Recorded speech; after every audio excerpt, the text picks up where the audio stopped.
হচ্ছে এসব? কি করছিলে আমার গাড়ির সাথে? স্যার আমার মেয়েকে একটা ছবি তুলে দিচ্ছিলাম গাড়ির সাথে। এই গাড়িকে আমি ছবি তোলার জন্য কিনেছি? এটা কি করেছো তুমি? গাড়ির উপরে আইসক্রিম ফেলে দিয়েছো? আমি এখনই পরিষ্কার করে দিচ্ছি। এই গাড়ি না ড্রাই ওয়াশ করতে হয়। দাও 3000 টাকা দাও। আমার কাছে তো এত টাকা নেই, 2000 টাকাই আছে, এটা রেখে দিন। তোমাকে কখন বলেছি গাড়ি নিয়ে বের হতে?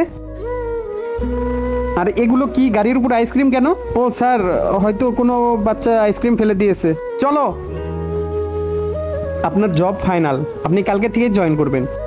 ওকে স্যার, আমি কালকে থেকে চলে আসব। কি হয়েছে আপনার? আপনি জব পেয়ে খুশি না? স্যার ইন্টারভিউ দিতে আসার সময় আমার মেয়েকে একটা গাড়ির সাথে ছবি তুলে দিচ্ছিলাম, হঠাৎ করে গাড়ির উপরে আইসক্রিম পড়ে যায় আর গাড়ির ওনার গাড়ি সাফ করার জন্য আমার কাছ থেকে সব টাকা নিয়ে যায়। স্যার আর কি করতে হবে? আপনি এখানে? এই লোকটাই তার গাড়ি ড্রাই ওয়াশ করার জন্য আমার কাছ থেকে টাকা নিয়ে যায়। কি শুনছি এগুলো? তোমার লজ্জা করা উচিত। ফেরত দিয়ে দাও টাকা। তোমাকে আমি লাস্ট ওয়ার্নিং দিচ্ছি, নেক্সট টাইমে আমি এ ধরনের সিক্রেট শুনলে তোমাকে চাকরি থেকে বের করে দেব। যাও এখান থেকে। বন্ধুরা, ভিডিওটি ভালো লাগলে একটি লাইক আর চ্যানেলটি সাবস্ক্রাইব করে দিও।